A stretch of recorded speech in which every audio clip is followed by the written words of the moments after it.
Hey, what's going on YouTube? It's Pyromancer here, and welcome back to my channel. Hope you're all having a wonderful day, morning, afternoon, evening, whatever time it is, wherever you are in the world.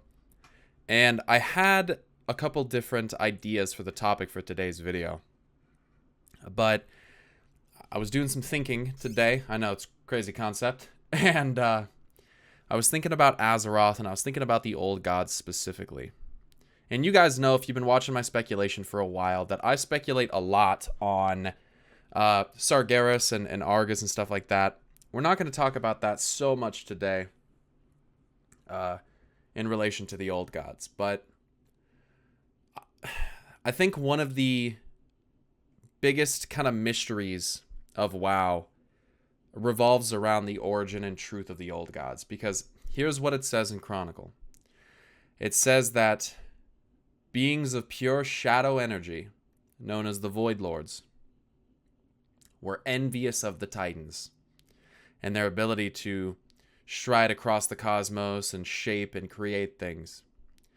And out of their envy, they chose to create these old gods, which are very clearly beings of flesh.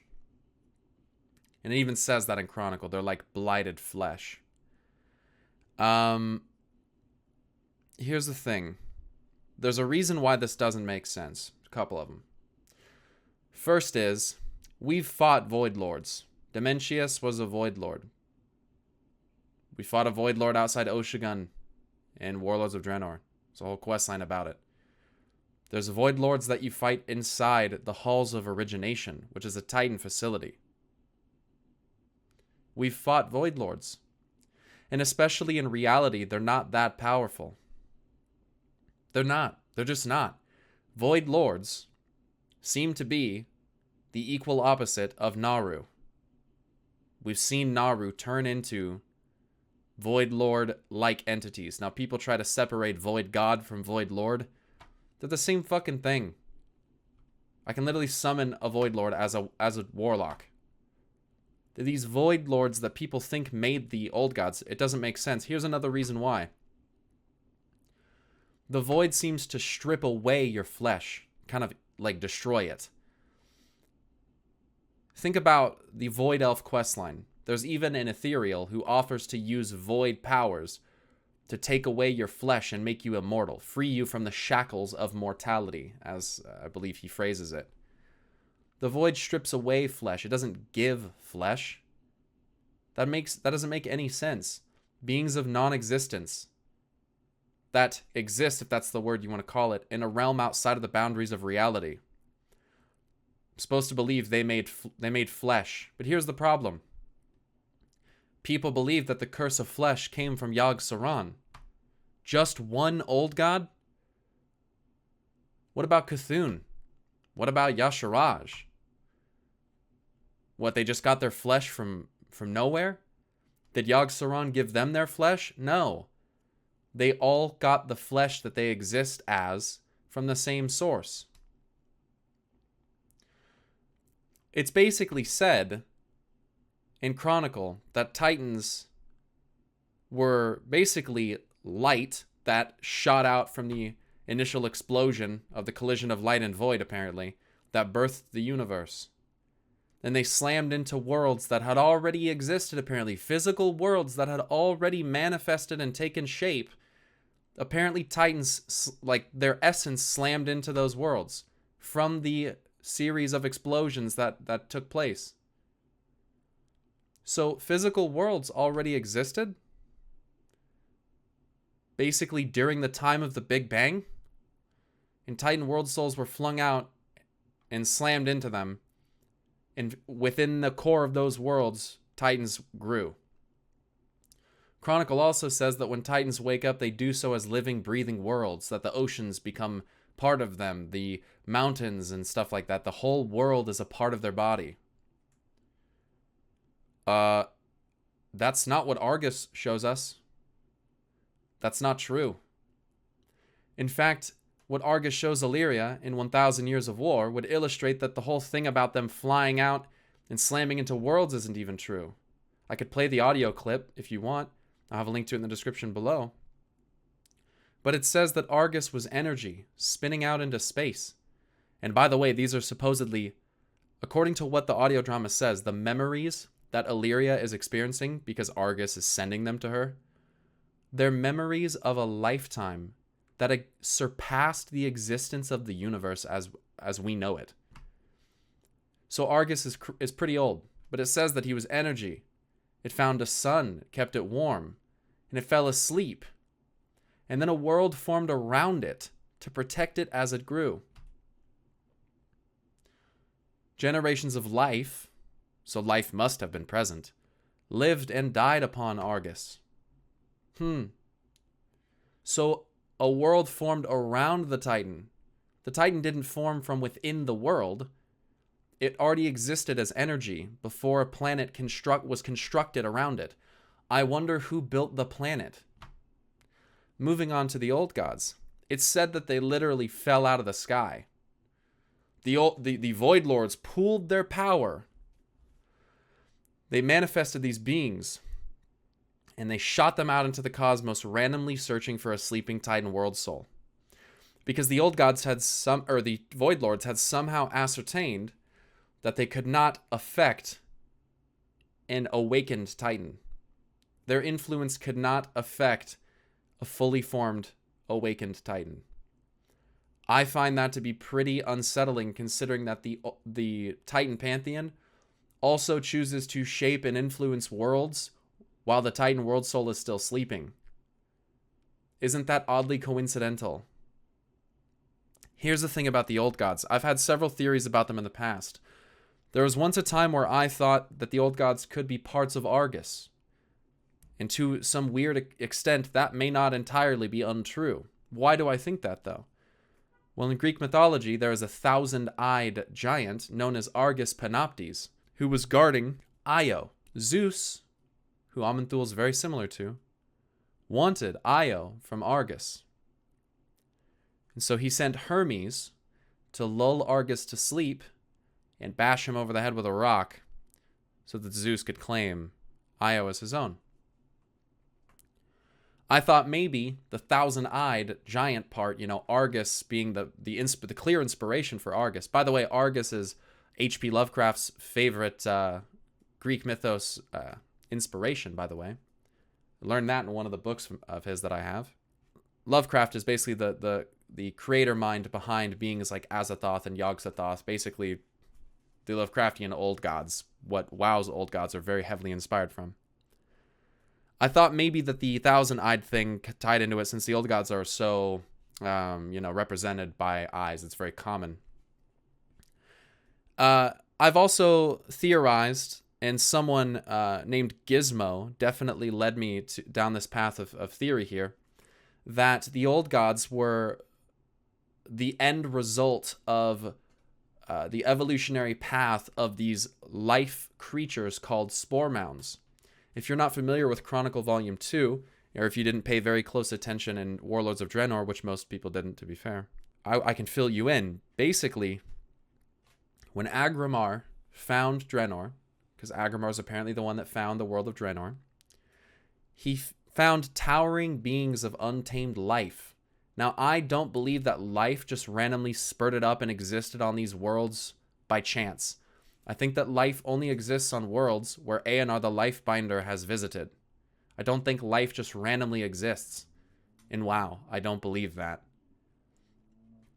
Well, he shows up there, and there's these massive, just undulating, giant, all-consuming beings of life. They're basically giant life old gods, is basically what they are. They're consuming everything, spreading over the land. And Agramar felt like if he didn't do something, the life was going to consume the whole world. And when that happened, nothing except spore mounds would exist. They would eventually twist inward upon themselves, and the world would fall into despair and decay, basically. That's basically what the old gods do. It's basically what they are, but not quite. The reason why the spore mounds grew so out of control is because spirit was, unlike Azeroth, very, very potent on Draenor. There was a lot of spirit. And spirit is a very pacifying power. It can soothe and calm whatever it's influencing. You have spirit and you have decay, shaman and dark shaman. A big thing that a lot of people don't know about spirit, as outlined in Chronicle Volume 2, is it's not just spirit. That's not just the term for it. The proper term for it is the spirit of life. That's written in Chronicle Volume 2. Spirit of life, and it has pacifying powers. Well, here's the story of Azeroth. Newly shapen world, newly formed. Titans apparently didn't know about it. But the elements arose on this planet out of nothing, apparently. They just existed. Great. The reason I say great in a mocking manner is because I think Khaz'goroth represents fire and earth, the titan of forging. Ha! Forgery. Titan of forging, Khaz'goroth. And then I think Golganeth represents air and water, the titan of sea and sky. So I don't think elementals just existed randomly upon these worlds. But allow me to move forward. Spirit existed on Azeroth, apparently. But apparently Azeroth absorbed all of it. Not quite all of it, but most of it. But if spirit is a pacifying power, what do you suppose would happen to Azeroth if she consumed all the spirit? It basically puts you into, a sleep. It's gonna pacify you to the point where you can't move, you can't act. See, it would do the same thing that it does to the elementals, I would wager. So Azeroth is sleeping, right? That's the story. Titans are allegedly sleeping, nascent titans, before they're awakened. Do you suppose, then, we could assert that titans dream? Specifically Azeroth. Let's just focus on Azeroth for a minute. Because I know titans can dream. It says they can in Chronicle. So Azeroth is this dreaming goddess that's basically in this planet that we're supposed to believe she's growing outward from. I don't know if this is true, but based on the account of Argus, I would wager that it's more likely that the planet formed around Azeroth and she was not born within it. Something built a planet around her. Here's the thing. Dreaming in WoW is not exactly the same as we would consider dreaming in reality. And I believe it actually is a quote from Chi-Ji, the Red Crane, and the embodiment of hope, the Celestial, the August Celestial, the wild god-esque creature from Pandaria, Chi-Ji. I believe Chi-Ji says something about live every day with hope in your heart, and you can dream. You can to paraphrase, you can dream reality as you wish it to be. If you live with hope, you can basically dream anything. Well, here's what I believe. I believe Azeroth is the titan of creation. And I can't necessarily pin down where creation comes from, but in most mythos it starts with light. Here's another thing. Azeroth is very, very much inspired, and even in the name, by a Lovecraftian entity known as Azathoth.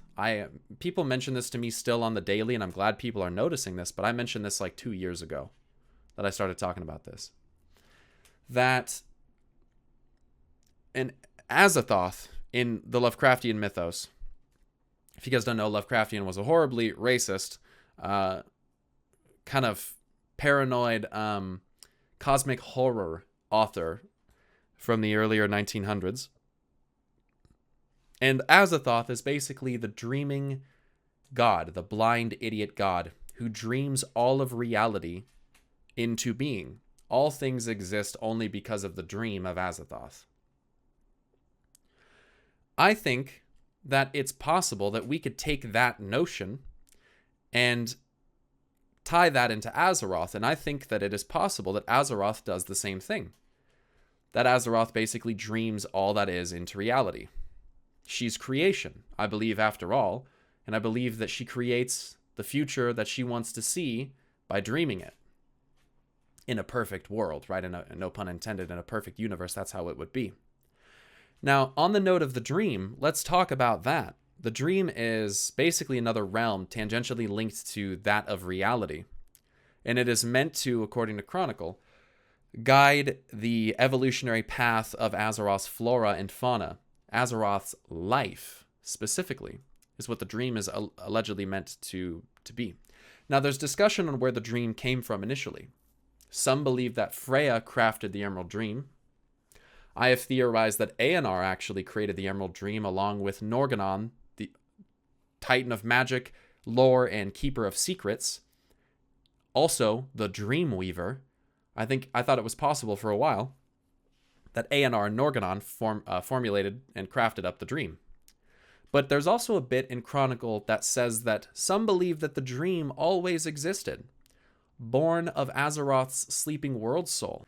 And here's the truth, I believe. It says that Freya tapped into the dream and started molding it and shaping it how she wanted it to be.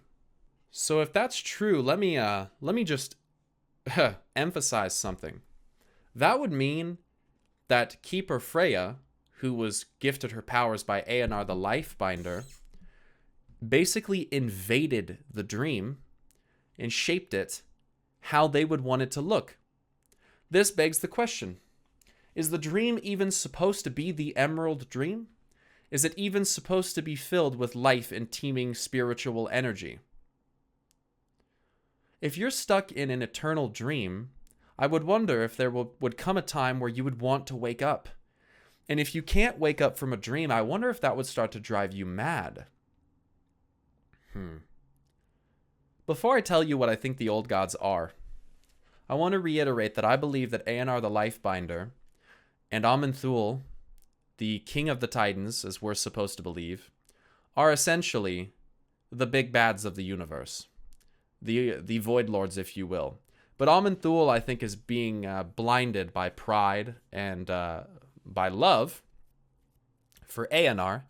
I think he's been blinded into basically being forced to follow Aenar's will. I think all the Titans have.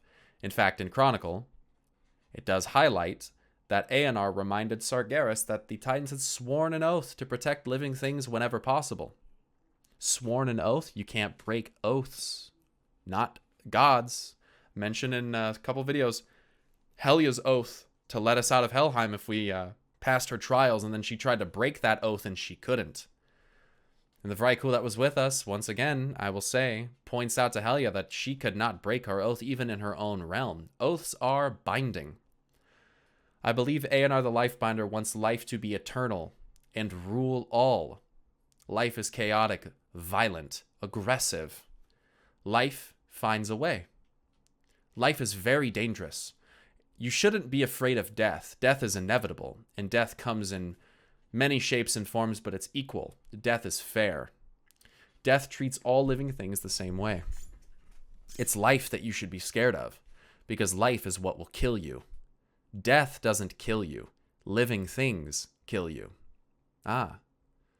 You don't need to be afraid of the death that the giant tiger will bring. You need be afraid of the tiger that will bring death to you.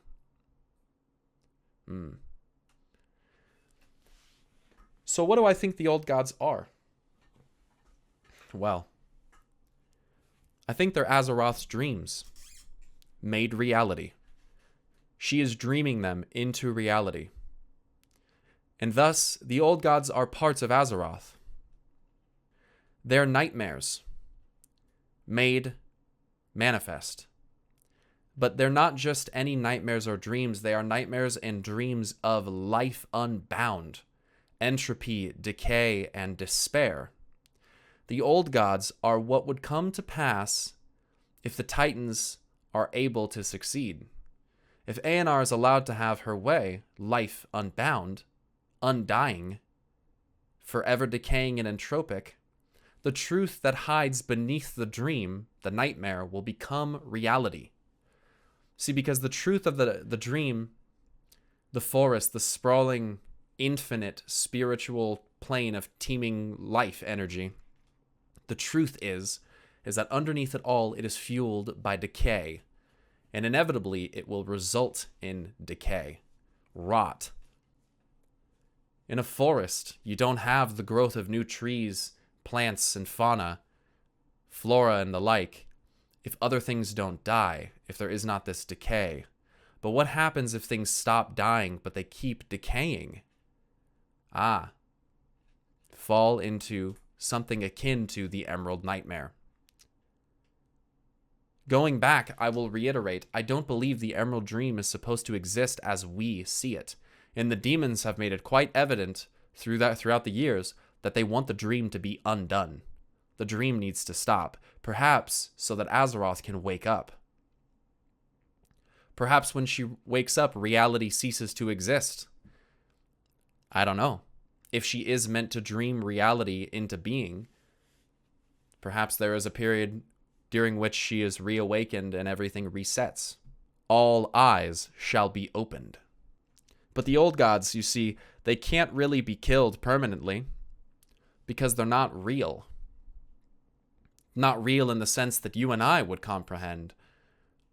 We can see them in front of us, but they are figments of madness, almost beyond our comprehension.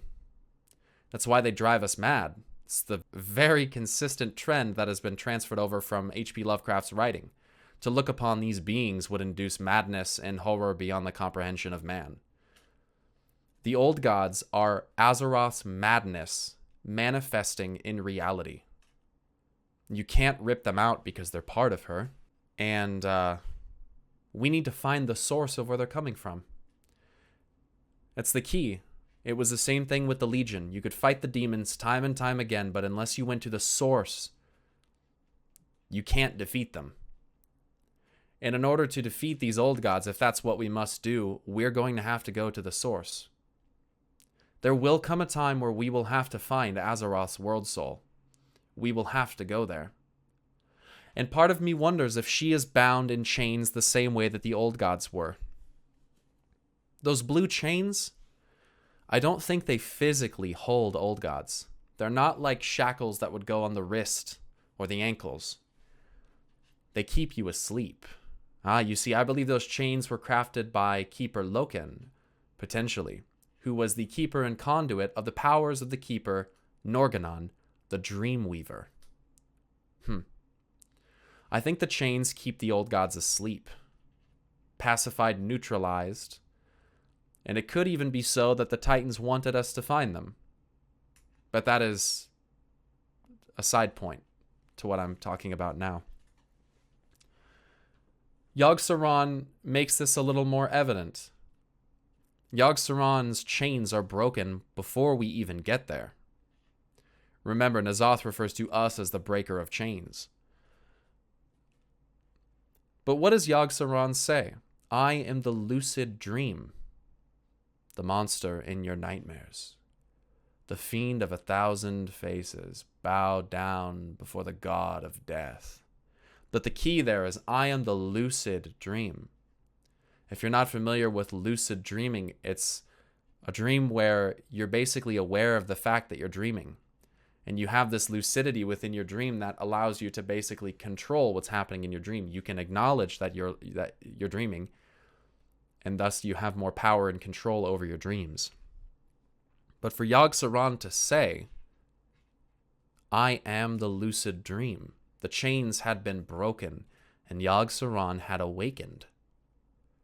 Think about the end of Ogmot's dream journal, which I'm going to refer to. I'm going to refer back to. I'm going to do another video on this pretty soon. Where Ogmot, the final thing it says is, Fool, the circle awakened us all. They're sleeping. They're all sleeping. They've been pacified. They've been neutralized. Not killed, but just temporarily immobilized by the Titans. They've done this on purpose. It's pretty fucked up. N'Zoth talks about dreaming too. I have tasted your dreams. I believe he also has the thing where he says, in the Crucible of Storms questline, he says, now my dream has become your own, the circle of stars made flesh. Also has another whisper where he says, let the tides draw you into my dream. Wherever N'Zoth was or whatever N'Zoth is, I believe he's been dreaming the whole time, much like Cthulhu, another Lovecraftian entity who dreams at the bottom of the ocean and influences his followers and devout worshippers through dreams. So for N'alotha to be sleeping is very fitting. But we show up and we break these chains. We likely expect a massive physical old god to awaken and manifest in front of us. Many even believe that there will be a mythic-only cutscene. I don't believe that that will be the case for the Ashara fight. I very much doubt that. But we essentially awakened something down there. Something that was previously asleep. We opened some eyes. And ours, too, shall soon be opened. Yes, this goes against what Chronicle is trying to tell you allegedly happened. I have no problem with that. Chronicle's full of shit. And I'll finish by saying this. People are often confused. Why would they make a book that has lies in it, Pyromancer? Does it... Okay, first of all, does it really matter when 99% of the player base doesn't read it anyway? But the main point is that you seed lies, half-truths even, in a manner that are meant to have the reader perceive it in a certain way. We are supposed to believe that these boogeyman entity void lords that the old gods have never mentioned, by the way, they never speak of them. Never, not once. Never have the old gods ever spoken about the void lords. Demons talk about Sargeras quite a lot. Titan-related beings talk about Titans a lot. Why the fuck don't the old gods ever talk about the void lords? It's because, as I stated at the start of the video, it doesn't make any goddamn sense. The whole old gods coming from void lords as we know them doesn't make any sense. It never did. But them being manifest from the dreams of a tormented god? Oh, I think that makes a little more sense. I think that's a little cooler too, and it ties in with Lovecraft a little bit better as well. But the point about Chronicle is 90% of Chronicle's true. I have no doubt about that. It's a great read. You should read the Chronicle volumes. There's 3 of them. But what it's trying to tell you about these alleged void lords is not what you're expecting. The gods have fooled us. The gods have fooled not only the characters in the game, but the players reading the book. We have to think and read critically. We have to pay attention to themes in the books and how they tie into the inspirations that led to their creation in the first place. We have to consider the Greek mythos, where you have goddesses like Hera and Aphrodite, who are nothing but trouble and are very, very similar in not only physical attributes, but their mental and emotional characteristics and actions when compared with Aeonar the Lifebinder. That is not a coincidence. That's not a coincidence. So I'm excited to see what Blizzard's going to do here, because the truth of what these old gods are and what they represent and where they come from, I don't think is that far off. I mean, it's probably not that easy to sleep with a giant sword shoved in you. And there's going to be a time where she wakes up, or at least gains lucidity for a second. And who knows how reality could be altered if she were to awaken. Who knows what would happen? Maybe reality would cease to be. I don't know. But maybe there's realms beyond what we know as reality to which we would traverse if that were to happen. There's only one way to find out. But as N'alotha says, all eyes shall be opened. Even yours. So with that being said, I want to thank you for watching this video. If you got all the way to the end, drop a like on the video, as it's the best way to support me as a content creator. It's the best way to let me know that you enjoyed this video. If you guys don't know, I do have a Twitter. It's twitter.com/pyromancersarg, S-A-R-G. There'll be a link to that in the description down below. And a Twitch stream, which Asmongold hosted me on, which was crazy. 15,000 viewers. If you're seeing this, Asmongold, by any chance, thank you very much for that. Gained 2,000 followers in a day. Crazy. Guys, follow me there. Twitch.tv/pyromancer. I also have a Patreon. If you guys want to slang a couple dollars my way per month to support me in this content, you can find that and the link in the description below as well. And that's pretty much it. Subscribe to my channel if you like this. If you enjoyed yourselves, if you enjoyed listening to me rant and ramble, this unscripted video, as they all are, please do drop a like. I'd appreciate that. And drop a sub. So, That's it, guys. I appreciate you guys very much. Stay awesome. And until next time, enjoy the world first race. Peace.